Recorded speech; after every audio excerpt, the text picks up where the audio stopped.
Hi, my name is PJ, and welcome to our short presentation. Have you ever wondered how the rich keep getting richer while broke people stay broke and the middle class seems to be shrinking?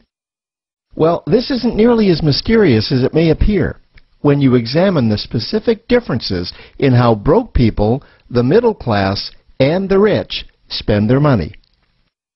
Now, this is such a simple concept, yet so profound, it nearly knocked me out of my chair when I finally understood it.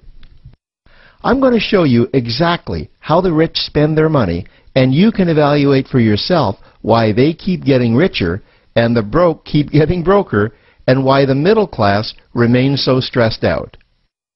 Now, to get started, I'd like to review some financial terms we'll be using during this presentation. The terms that you need to be familiar with are cash flow, which means money you bring in, expenses, which means money you spend, assets. Now, this is the most confusing one. You're probably familiar with the traditional definition of an asset, which is something you own or have equity in. However, back in the 1990s, Robert Kiyosaki introduced us to a new definition of an asset in his groundbreaking Rich Dad, Poor Dad series of books. Robert taught us that an asset is something that pays you, and that's the definition we'll be using here. Liabilities is the last term, and it's defined as things that cost you money. As an example, a house is typically viewed as an asset. But can it actually be a liability? Yes. With our revised definition, anything that costs you money is a liability, not an asset.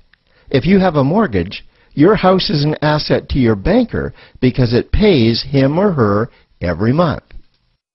But could a house also be considered an asset to you? Yes, in the right circumstances it could, when it pays you money. Let's say you buy a house and you rent it out, and it paid you a positive cash flow every month after all expenses. That would then be considered an asset.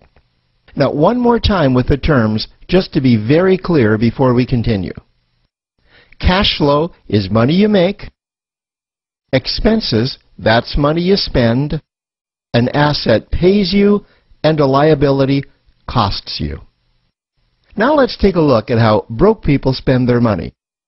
Now, when I say broke people, I'm not referring to the destitute. I'm speaking about that large portion of our society that lives from paycheck to paycheck and who never seem to have any money.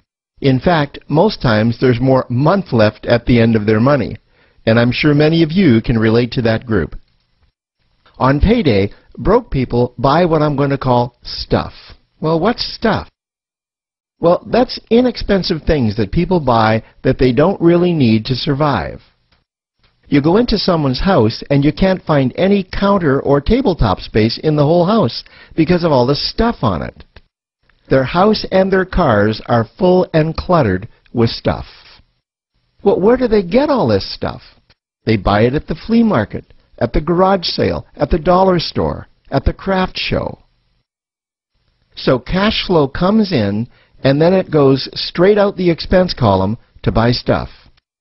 You see, broke people never really educate themselves on assets and liabilities. They justify buying all of this stuff by claiming that it costs so little. But over the years, it's all they ever have. The problem is their cash flow never produced or created more cash flow. Now, please understand, I'm not undermining or taking any shots at this or any group. I just see a lot of financial difficulty out there, and it really doesn't need to be that way. Creating wealth isn't a mystery, it's a formula. The only reason someone doesn't create wealth is because they either don't know the formula or they don't apply the formula. Now let's take a look at the middle class. The middle class is the group that society mistakenly thinks are rich. They're not. Yes, they typically earn a six-figure income, and many of them appear rich, but it's what they buy with their money that keeps them prisoners of the middle class. What they typically buy are liabilities. Remember the definition of a liability? Things that cost you. By buying liabilities, the money gets pushed up and out their expense column. Liabilities are items like cars, boats, houses, airplanes, credit card debt.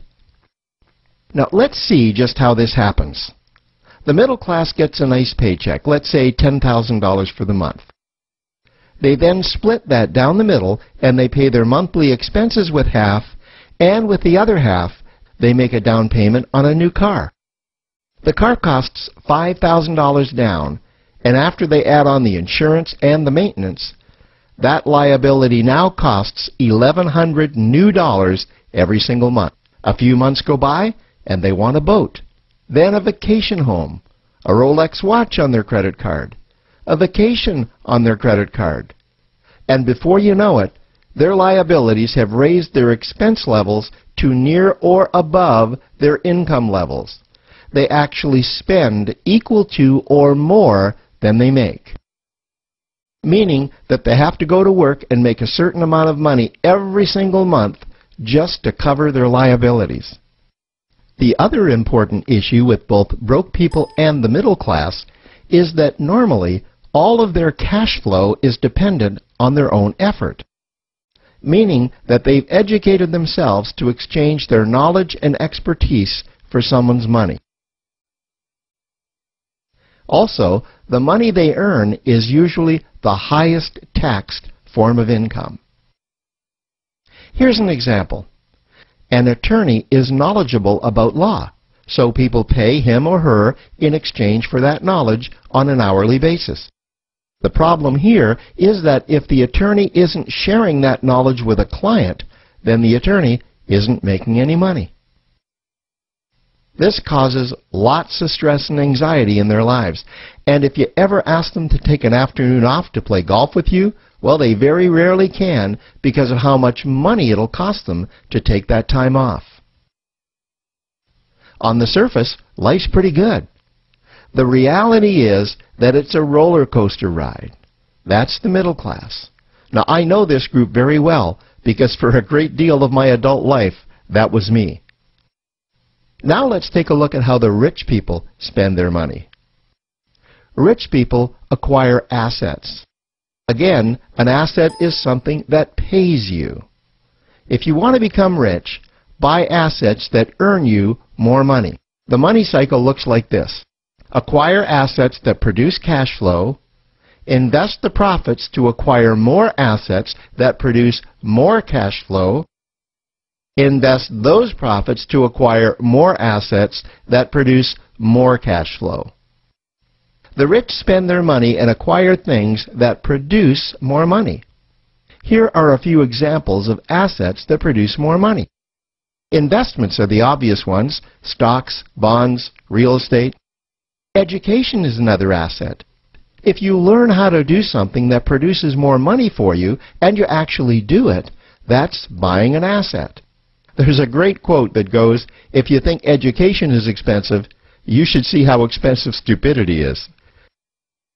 Another example of assets you can acquire that pay you are cash-generating opportunities, especially those opportunities that can create a passive cash flow. Passive meaning that once you build it up, the money continues to flow whether you're still building it or not. Here's a small example. Let's suppose you bought a pinball machine and you put it in a barber shop, and you don't spend any of the profits.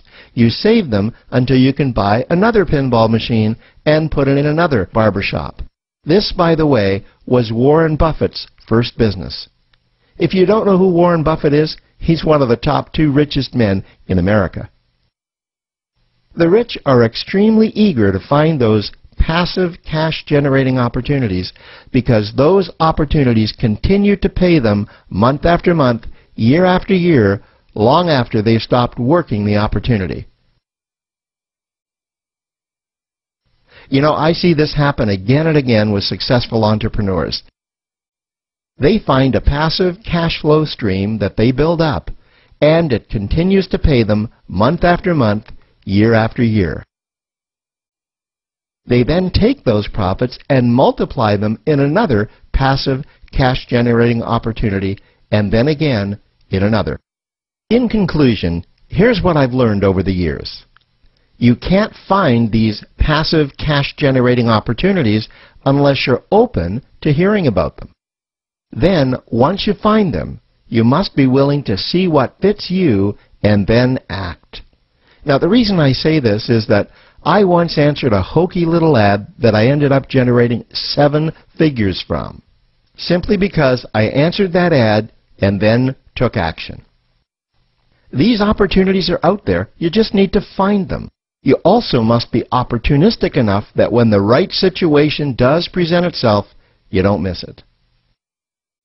So remember, broke people buy stuff, the middle class buy liabilities, and the rich acquire assets, preferably cash-generating opportunities that can create passive cash flow.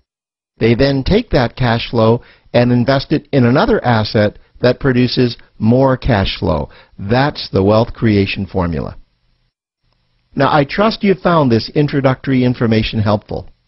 Now, to learn about one of the greatest cash-generating machines on the planet, click on the link below to proceed to step 2.